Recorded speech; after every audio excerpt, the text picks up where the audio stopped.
Hey Siri, what's the definition of a transfer saga? Welcome to Blue Monday, an Ipswich Town podcast.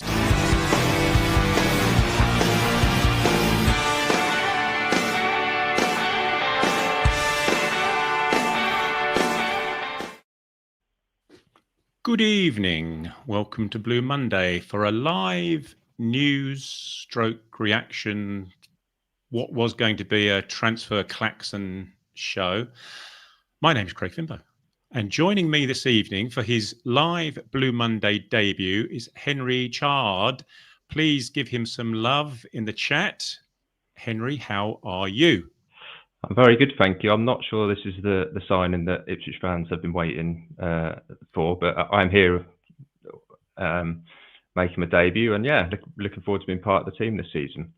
Yeah, brilliant stuff. We'll touch on it later on. Obviously, George was on the flagship on Sunday evening, wasn't he, with Ben and Joe? As people may or may not know, we're starting to introduce new members to the team to help us expand our output, shall we say? As I say, it's great to have you here. Great for the viewers and the listeners to have another voice and face to get to know as part of the pod team. I'm sure they'll be very interested to hear your views. Already got some welcomes coming in.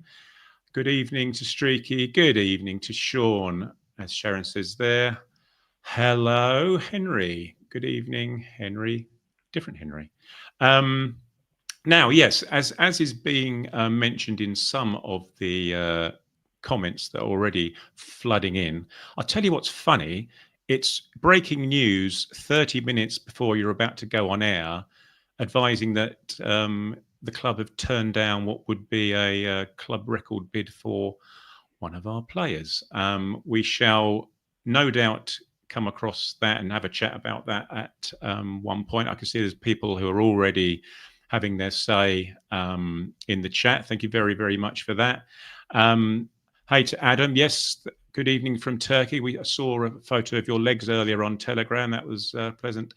As Bargool points out here, another signing welcome. But as Henry says, might not have been the one that we were waiting for, but, we'll take anything at this point. I have no comment, MB, on your comment. I shall just put it there and I shall remove it. Hello to Rob. Yeah, and welcome to Henry. As you may or may not see, there's some shenanigans going on in the chat. One of the pod team is handing out gifts like Father Christmas, which would lead me just to give a shout out here to the top tier that we've introduced, and one of the reasons why Henry's come on board, one of the reasons why George has come on board, and we won't be labouring the point for much longer, people, do not worry. But if you're on YouTube, you can see a different button which will take you to top tier, and you get even more content from Blue Monday than you do at the moment. Do not worry, what you currently receive for free, you will still receive for free, but please take a look, and I'll go into a little bit more detail about it later on. The championship season is just around the corner, Henry. St Andrews, I'm going to call it St Andrews because I can't remember what the name that Tom Brady wants me to call it, is on the horizon. And it's fair to say that the hours and days since Ben, Joe and George did the flagship have been interesting, shall we say. So let's go. Let's tick them off. Chuba Akpom. There's a story to tell here. Please bear with me, Henry. Well, it's a brief, I say brief, potted history of a yet to be completed transfer. In the meantime, everyone, please get your thoughts in. Over the weekend, Birmingham agreed a loan deal with Ajax for 29-year-old former Middlesbrough striker Chuba Akpom. A bit of interest from Borough, nothing to see here. Akpom's out of favour. They want him out the door at Ajax. John Heitinger, who was mentioned in passing as being a potential replacement of Kieran McKenna at one point, is their current head coach. And I think Ajax would like to claw back some of his reported £80,000 a week wages. And I don't think he's actually training with the first team, or wasn't training with the first team as a result.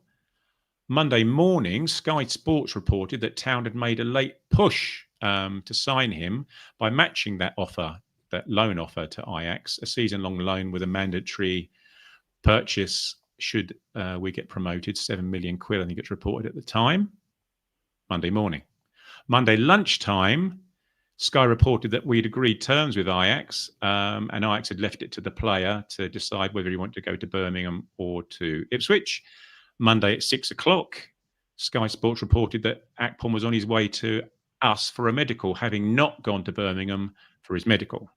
Monday evening, according to Sky Sports, Birmingham then opened talks with Ajax for a last-ditch permanent deal, which is obviously more attractive to Ajax, so they get some cash in the door.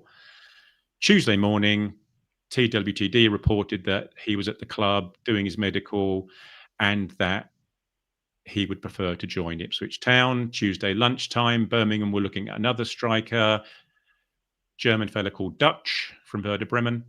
Tuesday afternoon, Ajax were putting pressure on Akpom to sign for Birmingham, presumably due to the permanent nature of the transfer rather than the loan. And as of this morning at 11 a.m., it was reported that Birmingham had pulled out the race. Right, if you'd just like to get through that for me, please, Henry. That'd be absolutely fantastic. Is he any good? Will he be worth the hassle? Yeah, despite you saying all that, we're kind of in the same position as we were at the start of it. But it sounds like we're in pole position to get it done. I'm not quite sure what the hold-up is if we'd agreed terms and he's had his medical and all those things. I guess we're just waiting for the official announcement now that Birmingham are kind of out of the race for him. I think it'd be a really good signing.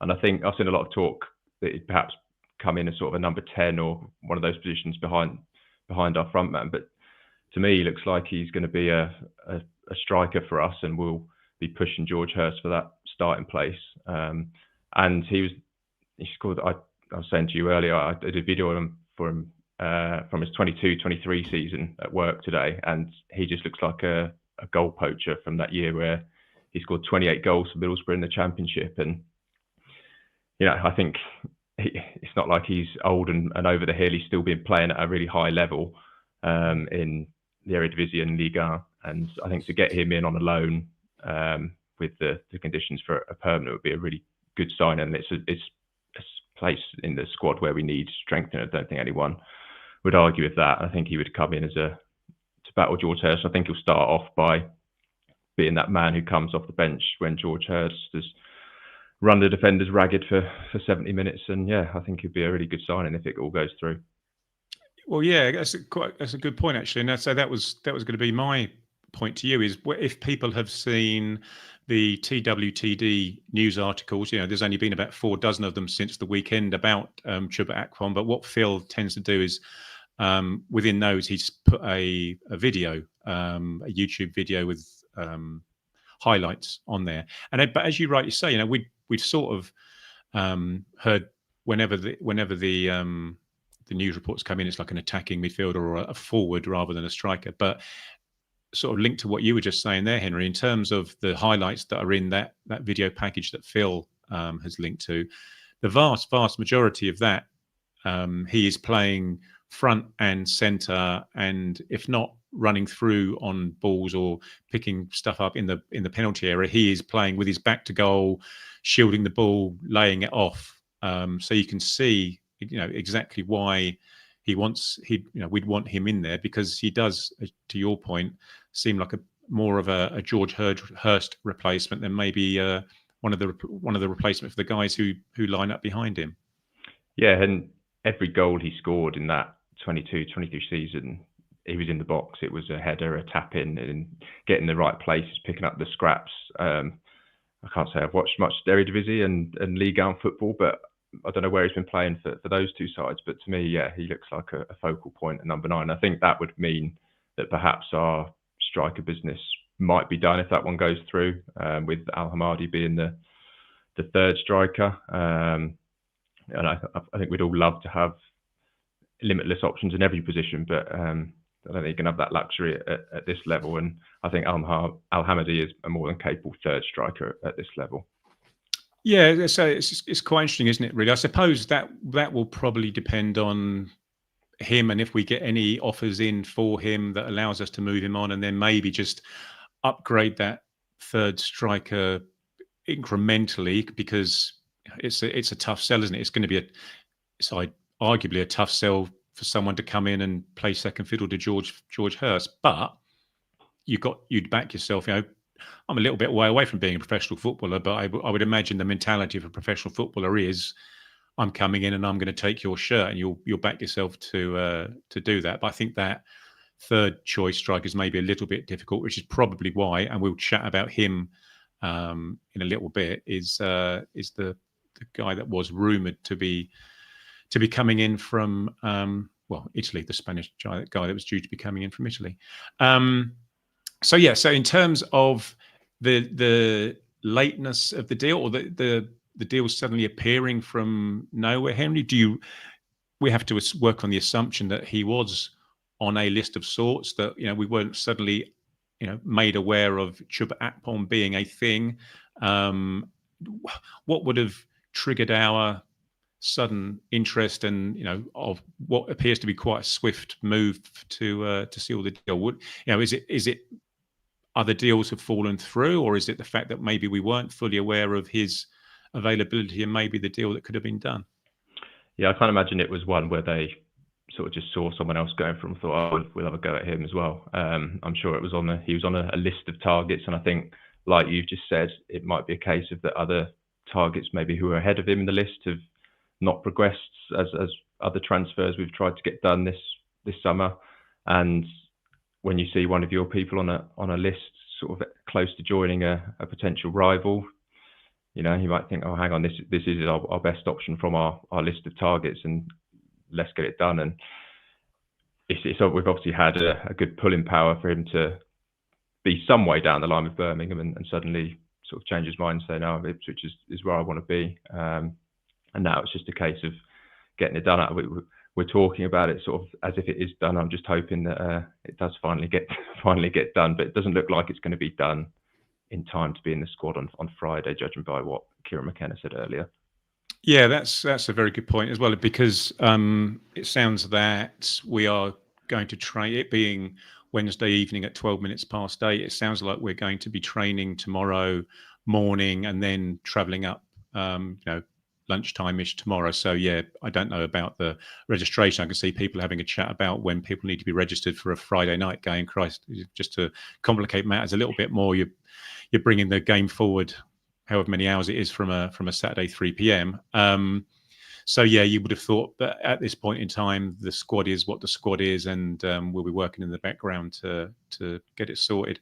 A point here from Stephen, saying that whilst at Borough he was a 10 and Archer was the 9. They certainly were playing more as a pair, weren't they? I think in that season. So we were trying to work it out, weren't we, before we came on air? So what have we just finished? 23, 24, 25. So we think we've got Schmodic, leading scorer from the season before we went up, or the season we went up, and then potentially, if someone maybe could correct us if we're wrong, we reckon that Chuba Akpom was the leading scorer for the season before that, maybe. So the potential is that hopefully we've got the leading scorer from 2025 and 2026 somewhere in our midst as well. But we are seemingly filling up that front end with even more goals, aren't we?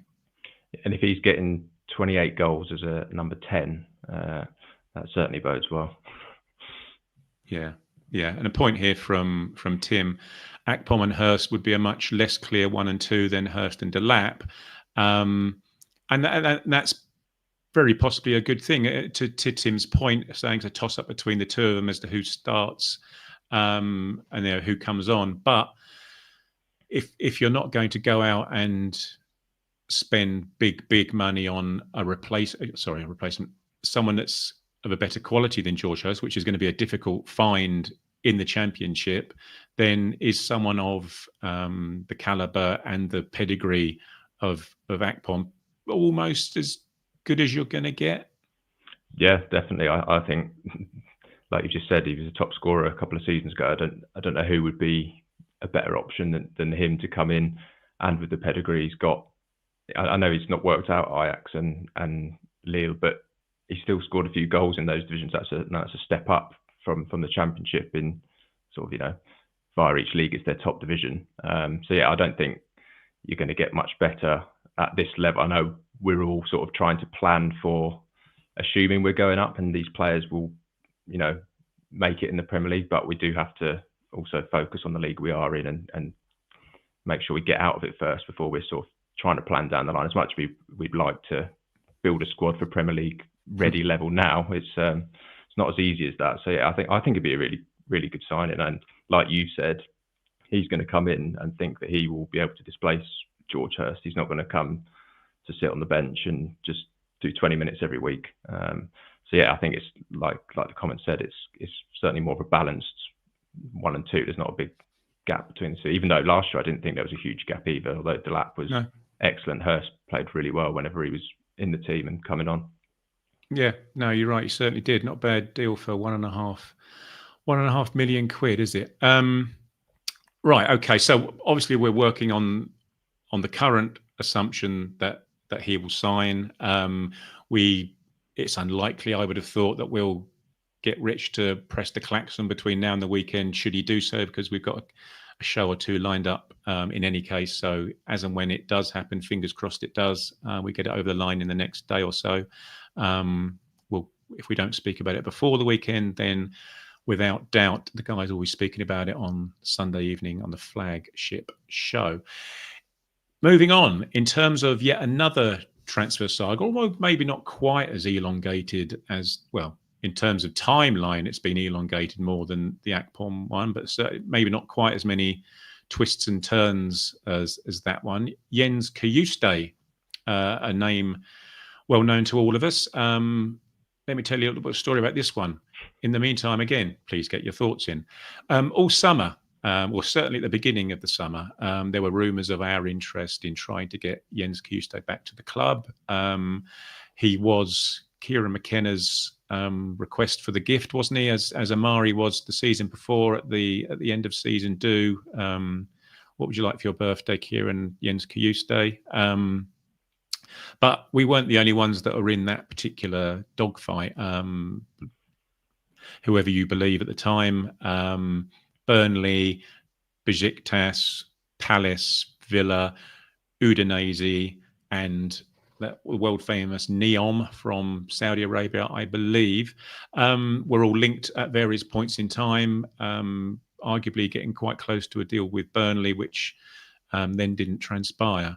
We do not know why. But over the weekend, and I'll ask you a question about this in a second, Henry, almost as news broke that Hayden Hackney had turned down the opportunity to sign for Ipswich Town, the news broke in Italy that we were closing in on securing Jens Cajuste on another season-long loan.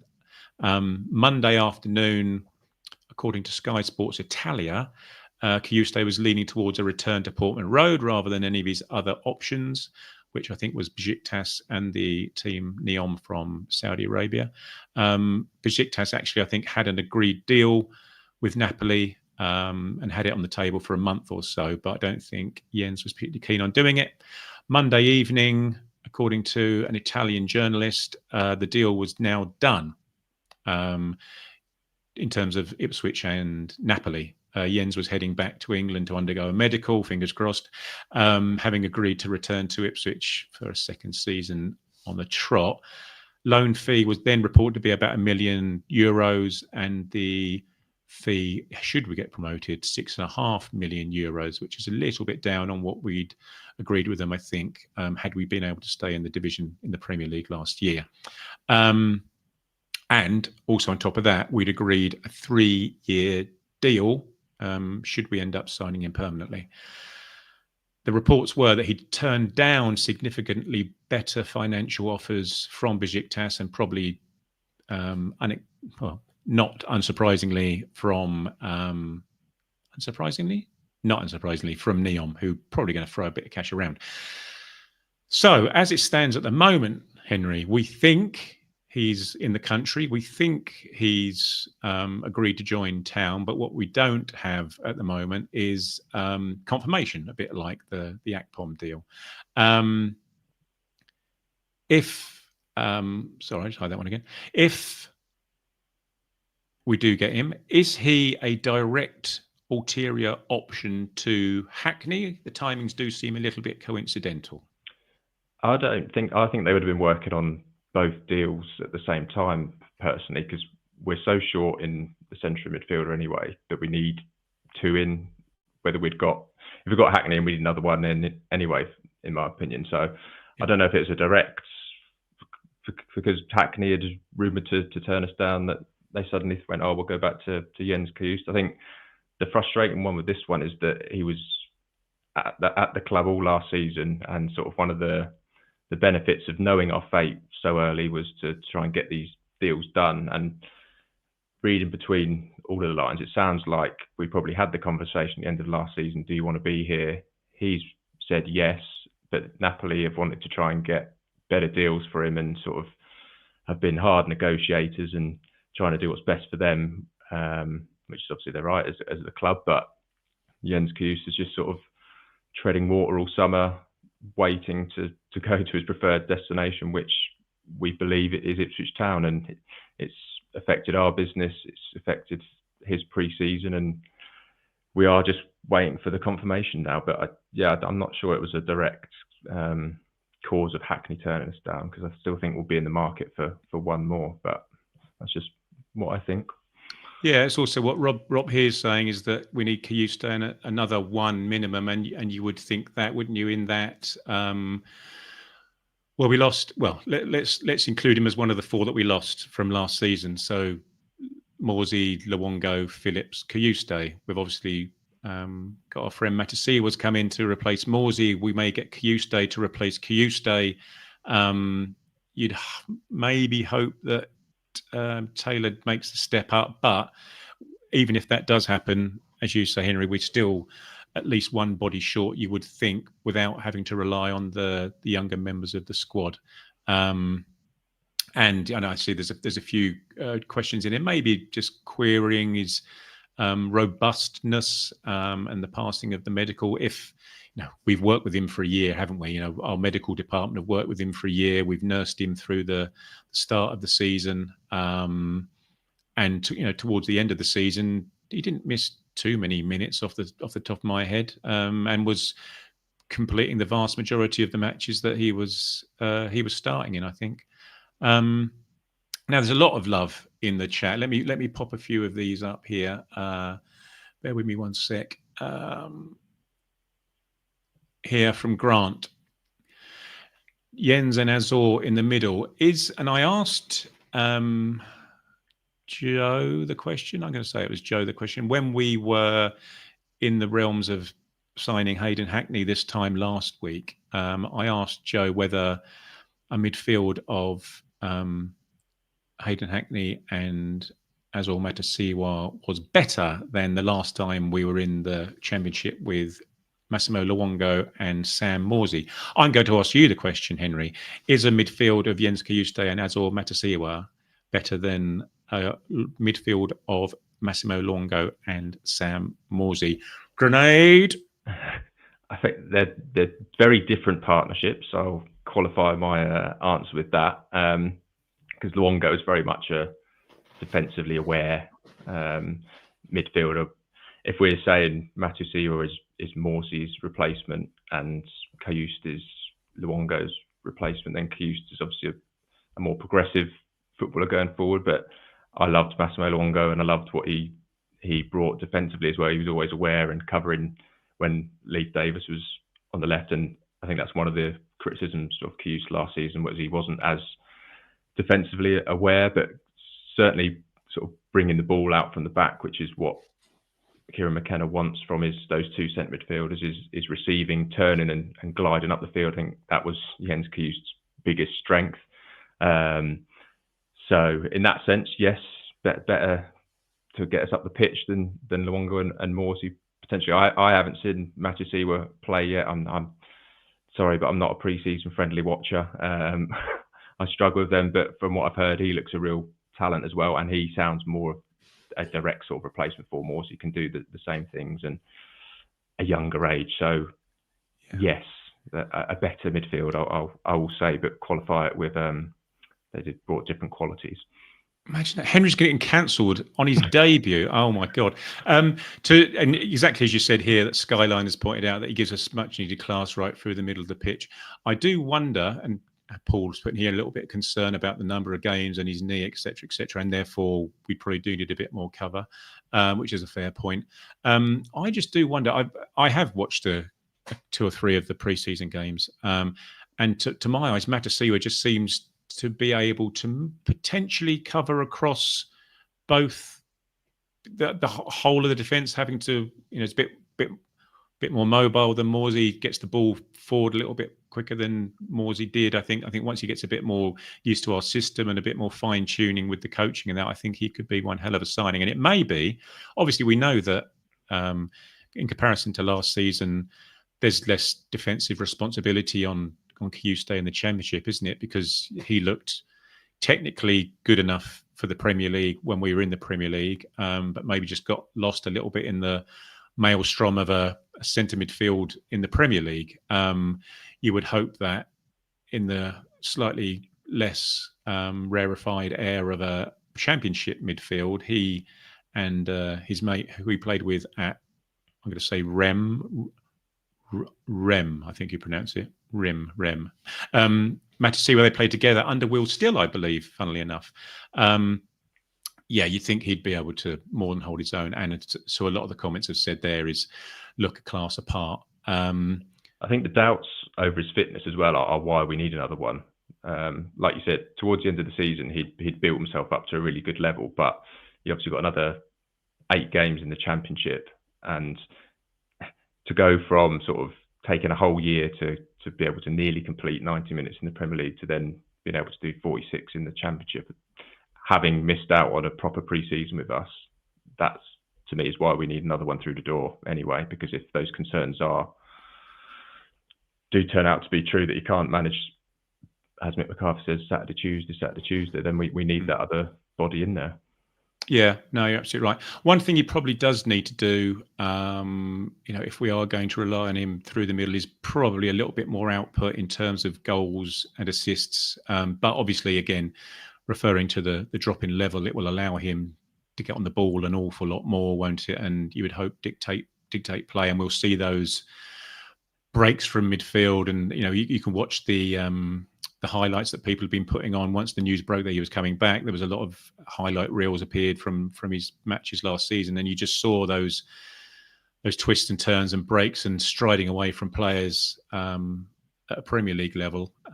So if you can start adding that to our midfield in the Championship, then if it clicks, I think it's fair to say he'll be one of the best players in the division. And to your point, Henry, hopefully it'll be one of the best midfields in the division. A little point here from Pete, who says that there's still a chance that we could go back for Hackney if he doesn't get his Premier League move. You're absolutely right, Pete, in that we leave it. The offer will still remain on the table, I'm sure. But I'm sure we'll still be looking at other options. But if those stars do align towards the end of the transfer window, you do wonder whether we'll go back in and just see if Hayden fancies a trip down south towards the end of the season. Certainly if Middlesbrough started off poorly and we've started off well, you never know, do you? You never know.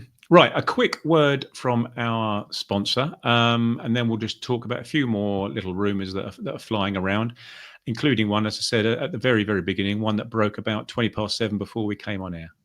Blue Monday is brought to you in partnership with Atwell Solicitors, your ideal legal partner for property and business law. Whether you're buying a home, starting a business, or just need legal guidance, our dedicated team has got you covered. Trust our award-winning customer service team to handle your legal matters with care and expertise. Find out more at atwells.com or visit us at our offices in Ipswich, Colchester, London, and our new location in Woodbridge. Thank you, Mikey, and others. A point here, actually, that's cropped up while on our break. A question from Tim. Does anyone feel that we might need little upgrades on Taylor and Hurst? He feels that they both do a job. And I'll I'll get up Peter's response to that, saying that we still really need a top-class striker. They're interesting points, aren't they, Henry? You know, everyone's entitled to their own opinions. I do wonder, to your initial point about Akpom joining, is whether we go with they are our two now. Do we need a top-class striker in the Championship? Because the last time we were in the Championship, we had George Hurst and we had Kiefer Moore towards the end. We had Freddie Ladapo, we had Ali Al-Hamadi. It wasn't necessarily our strikers that were doing the bulk of our scoring. Yeah, I don't think we do need an upgrade. I think I'm a really big fan of George Hurst. He's exactly what we need in our system.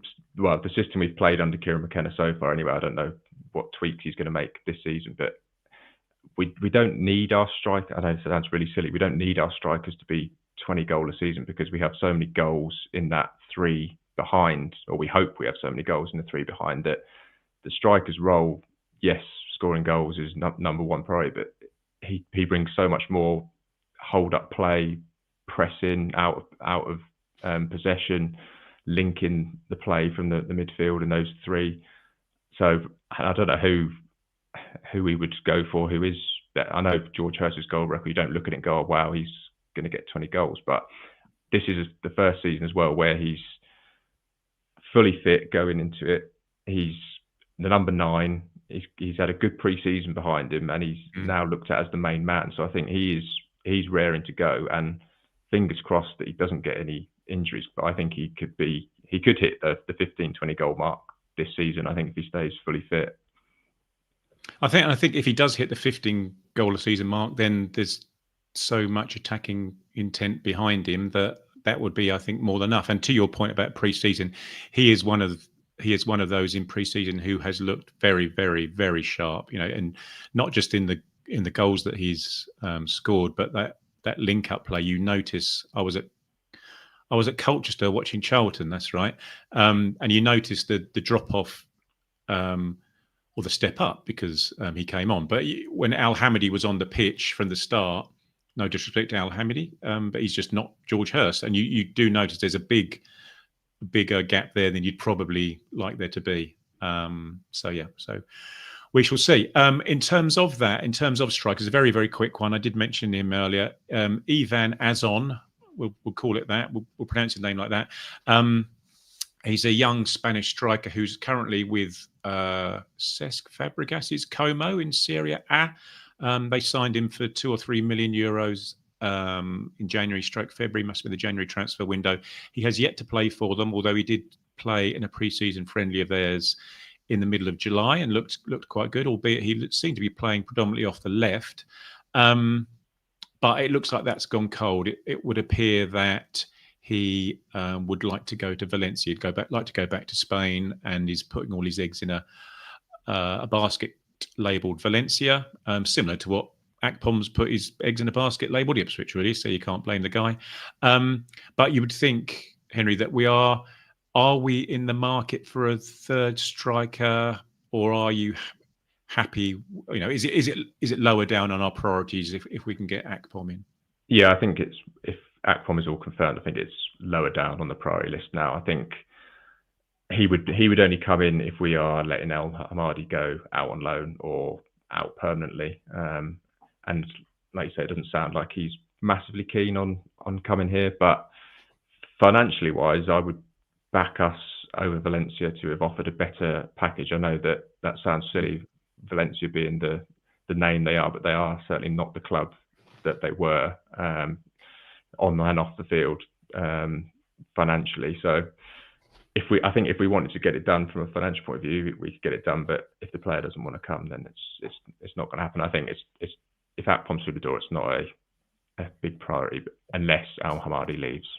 Yeah, it really has got striking similarities to the Akpom deal. Actually, as you were talking there about the better financial deal coming from ourselves to Como, I think Como would prefer him coming to us, because either we've offered a larger loan fee or we've offered to pay a larger proportion of his wages, similar to Birmingham put the permanent deal in with Ajax, and they preferred Akpom to have gone to them. But I say, players doesn't fancy it, and you're not going to dissuade him otherwise. And I think it's fair enough. He wants to go back to Spain and play for Valencia. So be it.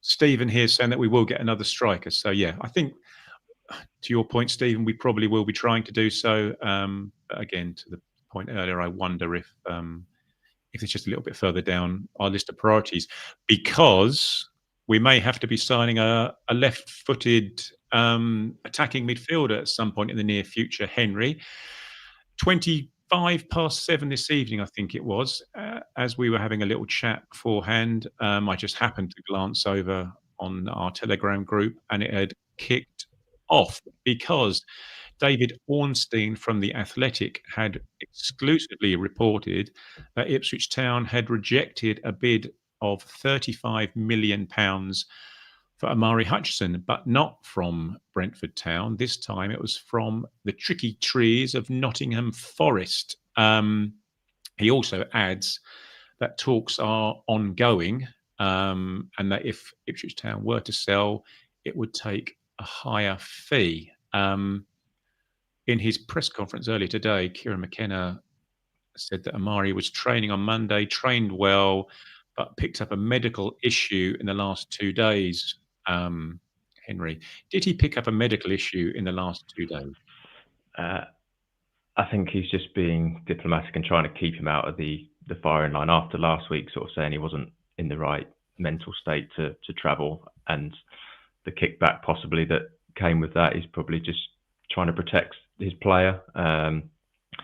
And I love Omari Hutchinson. I think he's been one of the most exciting players to watch, certainly in my lifetime. Probably that second half of the season in the Championship, he was just unplayable. And that game at Hull, I remember he just ran that fullback absolutely ragged. But it is getting to the stage now where it looks like he doesn't want to be with us next season, and the sooner this deal is done, the better for us in our transfer business.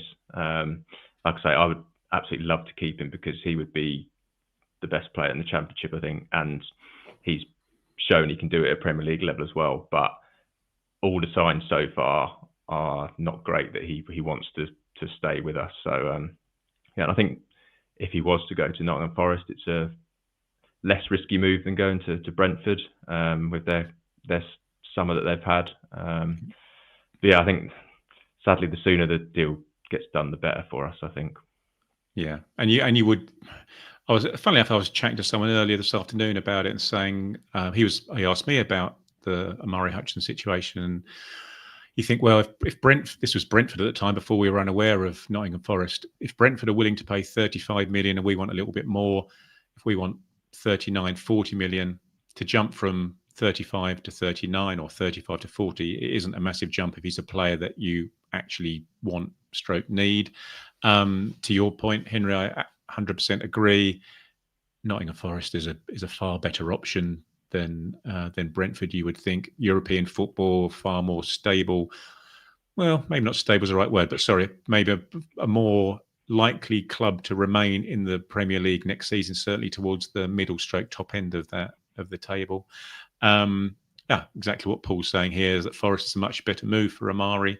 Can see it happening. To Jorgen's point, why sell Omari? Well, unfortunately, Jorgen, it may not be in our hands. I think, well, it is in our hands. Obviously, we could say no to everything. But to your point, Henry, he had such a stellar second half of the Championship season and didn't look particularly out of place in the Premier League. And on the back of that, had a good European Championship, didn't he, with England? Showed a bit of versatility in that he was playing predominantly on the left-hand side for them. You would have thought that there would be clubs come calling, whether they'd end up matching what seems to be a good asking price from our perspective. I think sometimes you just have to, wave him goodbye with all best wishes and pocket the thick end of £40 million, don't you?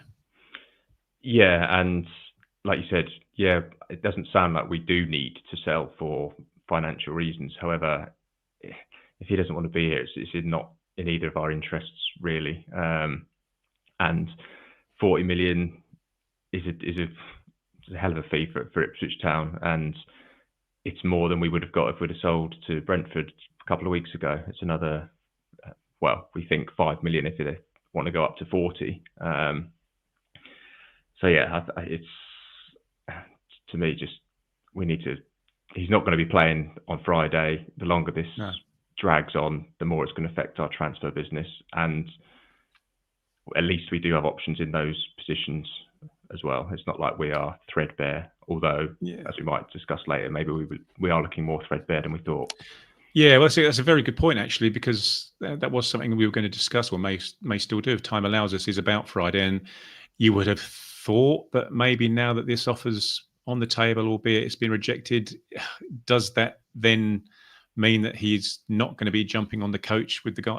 Coach, we get a plane with the guys on lunchtime tomorrow to join them, because if he wasn't in a particularly great frame of mind to head over to Auxerre, then you would think he's even less likely to head up to the West Midlands when he's got a bid from the East Midlands potentially on the table. A point from Stephen here saying that Leeds and Nonto, Leeds never got the offer that they wanted, so Nonto stayed, albeit he threw his toys out the pram a little bit at the beginning of the season, but he stayed and he's still with them. Stephen would prefer £50 million for Omari Hutchinson, as I'm sure we all would. A point here, MB, how's your mental arithmetic, Henry? Should we test Henry live on air on his debut? We'll use round figures. I think Omari Hutchinson was 22 million. Let's say it's 20 million. We sell him for 40. 25% of 20 million is 5. There you go. So around about would probably be, and it'd probably be on the profit, wouldn't it, rather than the total value. So I think MB, we'd be looking to give them an extra 5 or so million quid and pocket around about 15 for ourselves. If he did stay, I don't think he would be the kind that would really stink the place out with his attitude. I think if it does come to the no, we're not selling you, we're keeping you, would get his head down and would be the Omari Hutchinson for the last 2 seasons. But it's very obvious he wants to. I think the words he's been used with Broadhead are pursue other opportunities, and I think that's probably the case with Omari Hutchinson as well. Yeah, that's right. But as things stand at the moment, that expiry date of the release fee is gone, so the ball is in our court, and it's up to us and the powers that be to decide that what is a decent price, and let negotiations commence. To George's point here, are we in a position to put a sell on in? I think we can, can't we? Now we are out of that relegation clause period of time. It's now an open book in terms of what deal we put on place, and that'll be, I'm sure, George, that'll be thrashed out over the course of any negotiations that take place. It's up to us now. So yeah, we'll see how that one pans out. But I don't think it's likely that he will now appear at what I'm going to call St Andrews. Nathan Broadhead, Henry. There is apparently a £7 million bid still on the table and yet to be accepted by Ipswich Town. Kieran McKenna this lunchtime, no update from last week, really. Nathan has expressed a desire, as you said, to your point, to look at another opportunity that's been presented to him. But at the moment, the club, which is probably the most important point here, is that the club aren't in a position to accept that particular bid. It's not a done deal yet, Mr. and Mrs. Broadhead Senior. So you can stop posting on your social medias about him coming back home, etc., etc. But Henry, it's looking a bit like the Omari Hutchinson one. It's looking likely that this will happen. And will it, again, to your point about Hutchinson, will it be once we've acquired other targets and replacements? Yeah, I think this one will be done, but it'll be done when we want it to be done. We're in the strong position in this one, and we are short at the moment in those areas with injuries to Ogbene, and Ogbene's coming back obviously, and Burns is out, and Omari Hutchinson's probably not going to travel. We've got Jaden Philogene, who we don't know if he's going to be fit, so we need Nathan Broadhead at the moment, and so we're going to use him. But I think once we have got more news on injuries to Philogene and Omari Hutchinson's future is sorted, then I think this deal will be done, because as has been said on the show before, it's almost, again, another player I love, but it's almost a no-brainer to get this deal done with a year left on the contract and 7-odd million. And I think it's quite clear that he wants the move to happen as well. His parents are posting stuff, and even the manager has admitted he wants to sort of look at another opportunity. I think it all points towards it will be done, but it'll just be done when we want it done. Yeah. No, I think you're absolutely spot on there. A couple of points here. Charlie D saying he didn't expect quite so many departures, and Rob from earlier on. Unfortunately, this is sort of the way of the world, isn't it, Henry, for relegated previously Premier League clubs. Rob says here that the summer window is horrible for a relegated club. The season starts and these clubs are always up in the air regarding ins and outs and a settled squad, which, yeah, unfortunately, it's not just us that's affected by it. These players have had a glimpse of, well, not necessarily Nathan Broad. He's not going to head back to the Premier League, but other players have had a glimpse of the Premier League and understand you want to go and play there. But from Nathan Broadhead's perspective, I think he'll probably end up getting a pay rise. He ends up going and being one of, if not the main man at his boyhood club. So, yeah, you look at all these things and it just seems the stars seem to align for this one. But exactly to your point, Henry, probably when we want it to be done rather than anyone else. But it then conjures up the thought of even more transfer shenanigans and even more sagas as we look to try and replace these guys that are going to move on.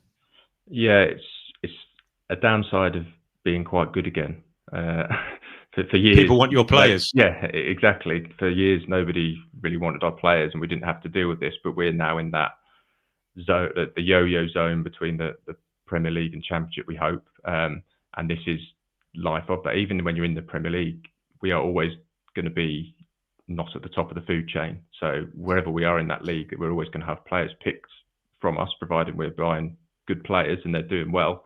So that is just what is going to happen if you're a good football team. And it has been a really frustrating summer, and I'm sure the club are frustrated as well, trying to get these deals done and having more people perhaps than we'd have liked leaving. But sadly, it's just where we are as a club now, and the best we can hope for is obviously the departures get done quickly so that we can move on with our business. What we don't want is for these deals to go through really late in the window and then we miss out on the deals we need to see us through.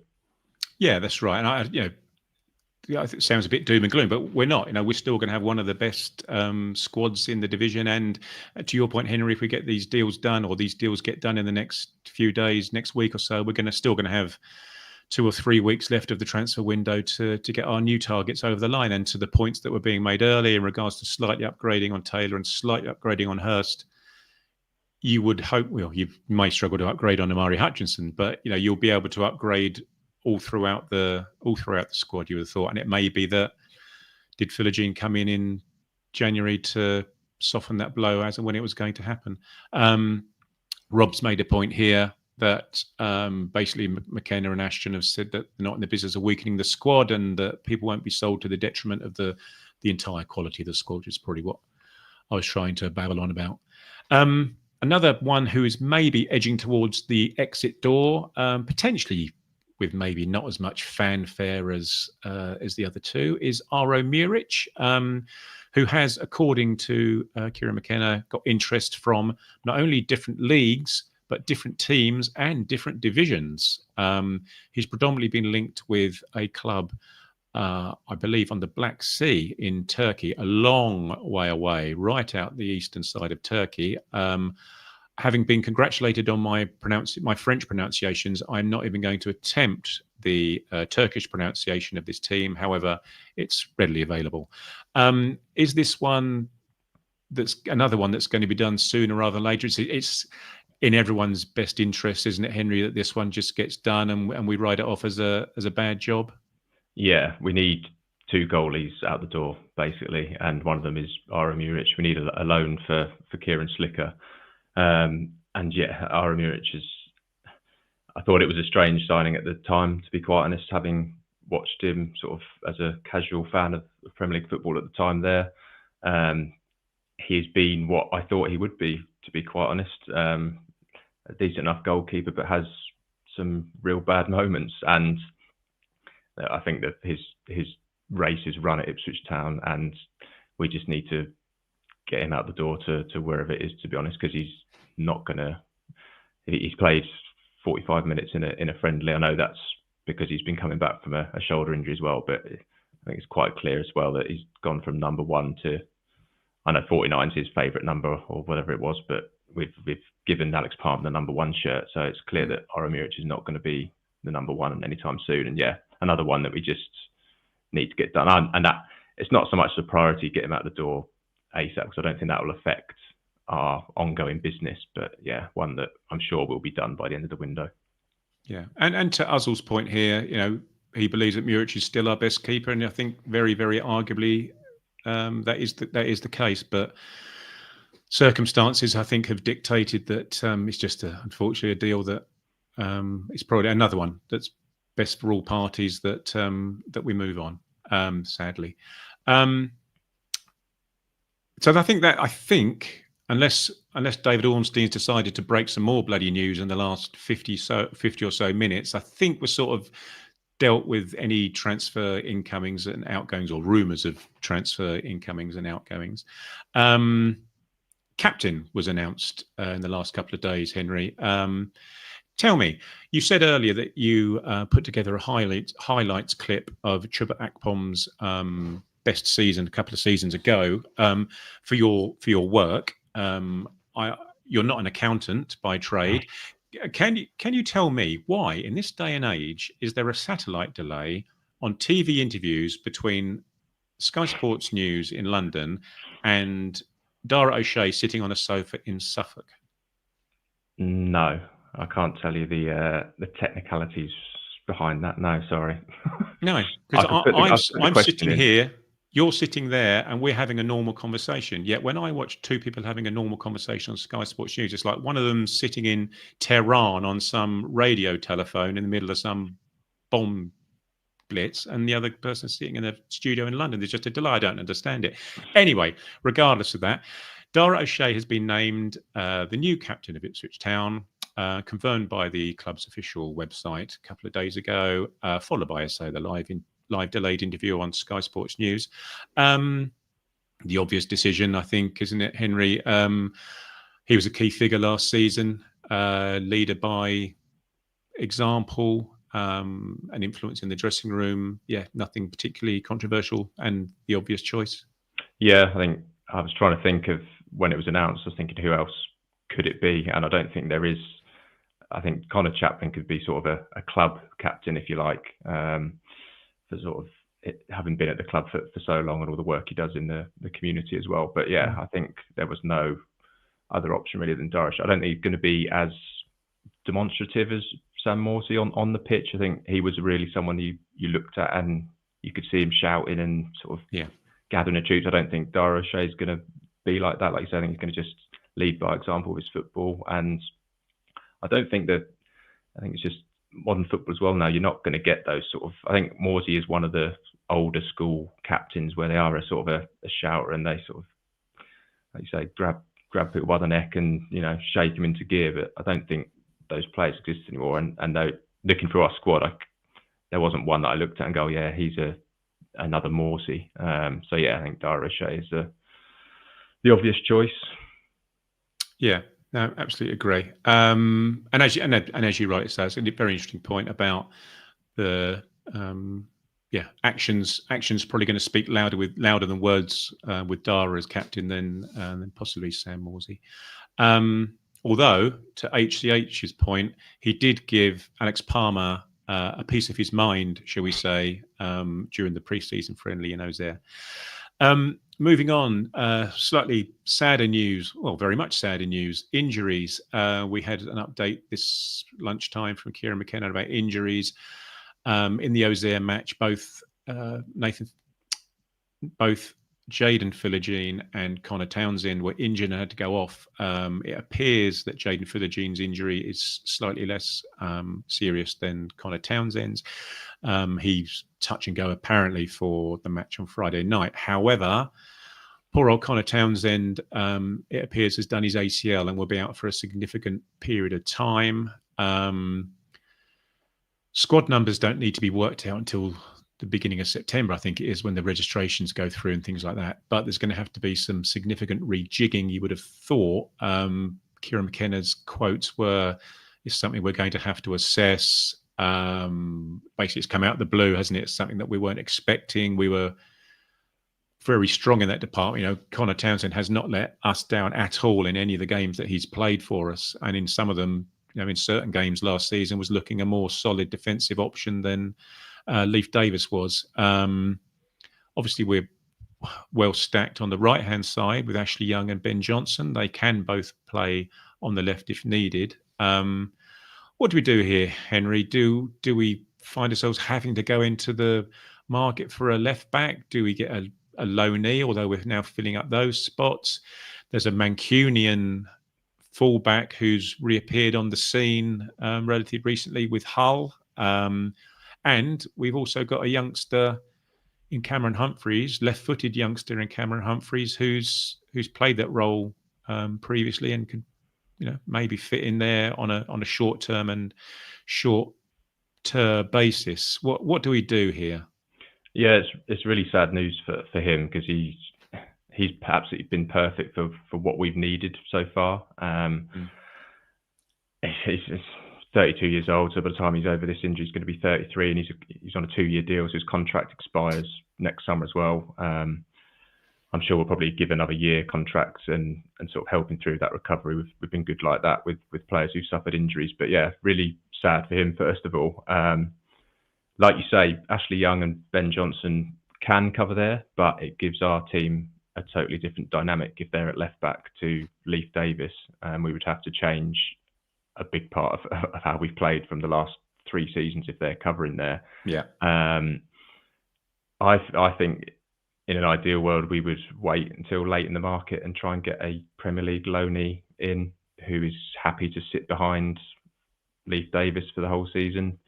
If Leif Davis got injured, we'd perhaps be in a bit of trouble, and Cameron Humphreys is the most like for like Leif Davis. Not saying they're similar players, but compared to Ashley Young and Ben Johnson, who are always going to be cutting in, Cameron Humphreys showed in the Championship season when he did fill in for Leif Davis that he will get down that left and get crosses in.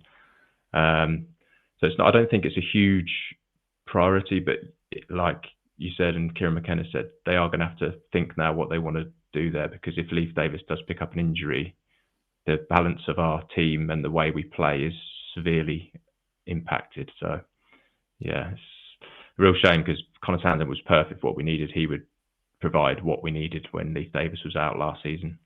Yeah, and you know, and is happy to play that backup role. And you would have thought out of pretty much every position in the team, that was one where we just didn't even have to have any worries about, because it was covered with a very, very, very good first choice and a very good backup as well. And it, you know, probably didn't even enter anyone's mind that it was going to be required. But yes, so you know, our heartfelt thoughts go to Connor Townsend, you know, speed of recovery, etc., to him. A lot of people are suggesting Brandon Williams in the chat. Who knows whether he's burnt his bridges with the club with what happened when he was here last time. We don't know. We don't know the ins and outs of that. A couple of people are suggesting Boniface, the youngster from Chelsea, I think he was, wasn't he, who's been in and around the squad. I know he's injured at the moment, but it's probably a little bit too soon, you would have thought, to hang your hat on him. Before we end up and before we go through, I've got a few plugs to do and bits and pieces like that, Henry. In terms of the lineups for the weekend, actually, this is probably an opportune time to do it. I mentioned at the very beginning of the show about our new top tier offering, which is one of the reasons why both George, who was on the flagship, and Henry, who's with me here tonight, have joined the team. They themselves are teaming up to provide one of the new shows that's going out on our top tier offering, along with a couple of old codgers who will occasionally do a rewind show. We've got the youngsters in to do a further warm up to the weekend. Do you want to just give us a brief overview of what yourself and George plan to do for this season in that show? Yeah, I'm pleased to still be in the youngsters range for starters. It's all comparative, mate. You are definitely in the youngsters. Yeah, every Friday before a game, myself and George are going to be doing a show where we sort of look at more of the lineup focus for that game and discuss some of the potential areas where there might be injury issues and tactical changes for the opponents. And we'll be, for the away games, we'll be doing sort of a little bit of an away day guide for haunts to go to before the game and meet up with some Blue Mondayers.